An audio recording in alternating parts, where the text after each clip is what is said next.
వంటిల్లే వైద్యశాల.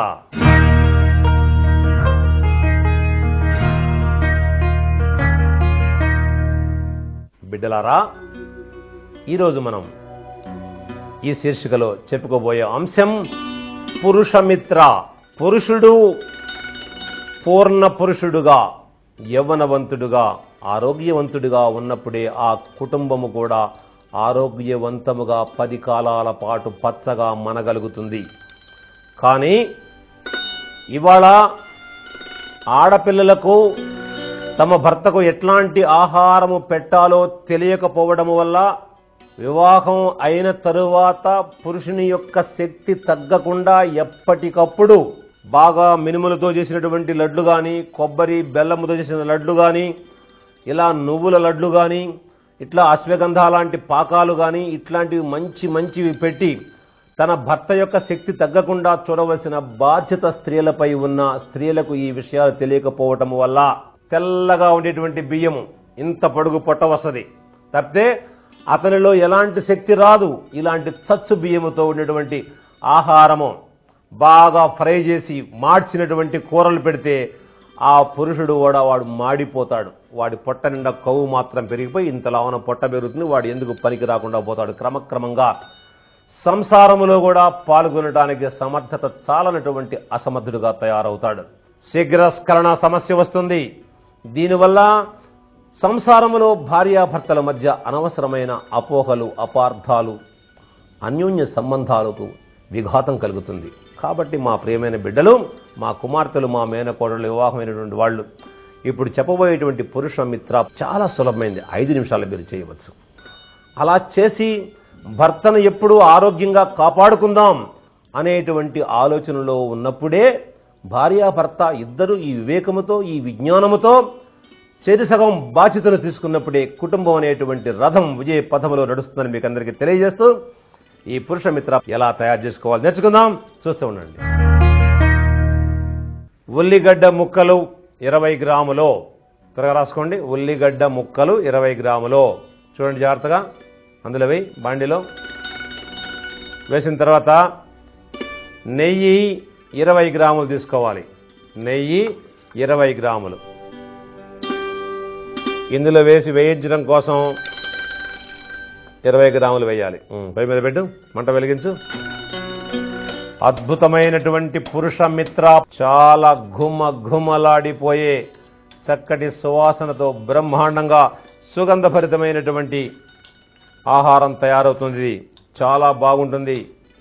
పురుష మిత్ర పురుషులకు మిత్రుని వంటిది ఈ ఆహార ఔషధం. బ్రహ్మాండమైన ఔషధం.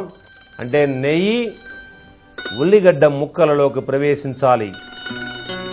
ఉల్లిగడ్డలు దోరగా వేగాలి. చాలా సులభమైన పని, తిరుగులేని పని, మన ఇంటి పని. చక్కగా ఇప్పుడు దోరగా వేగింది. మంట ఆపేసి, ఆపిన తర్వాత దీన్ని ఒక ప్లేట్లోకి తీసుకొని చక్కగా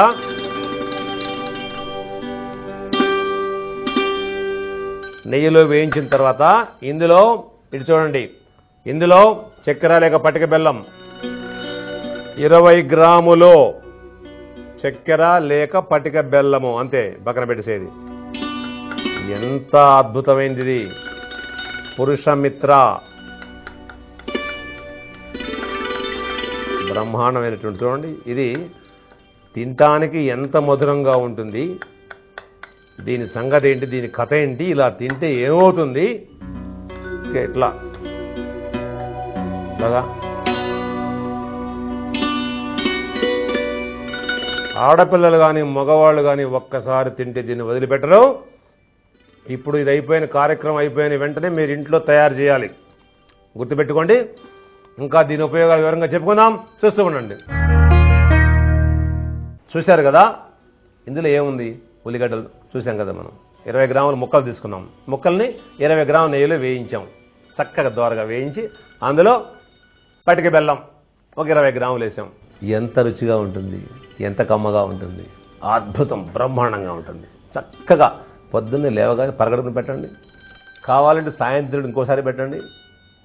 2 పూటలా తింటూ 40 నుంచి 60 రోజులు ఖచ్చితంగా బ్రహ్మచర్యాన్ని గనక పాటిస్తే పురుషుడు కోల్పోయినటువంటి వీర్య శక్తి యవ్వన శక్తి తిరిగి అతనికి సంప్రాప్తించుగాక. అంతే, ఉల్లి చేసిన మేలు తల్లి కూడా చేయదు. ఇక ఉల్లి విషయములో అనుమానము వద్దు, ఉల్లిగడ్డ వద్దు, ఎల్లిగడ్డ వద్దు అని చెప్పేటువంటి పనికిరాని మాటలు మీరు నమ్మకండి.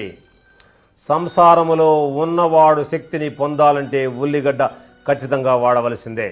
ఎవరో సన్యాసులు, జగత్తుతో సంబంధం లేనివాడు, ఎక్కడో అడవుల్లో కొండల్లో గుట్టల్లో కూర్చొని ముక్కు ముసు తప చేసుకునే వాడికి అవసరమేమో. సామాన్యమైనటువంటి మానవులకు సంసారం చేసేవాడికి ఉల్లిగడ్డ ఖచ్చితంగా తిని తీరాలి. పనికి మాలిన మాటలు విని నమ్మి మేము ఉల్లిగడ్డలు తినం, ఎల్లిగడ్డలు తినం, నెయ్యి తినం, నూనె తినం, ఉప్పు తినం, పప్పు తినం, మరి ఏం తింటాం? ఎలా బతుకుతాం? సంసారము చేయాలి, సంసారాన్ని నడపాలి, కష్టపడాలి, పని చేయాలి.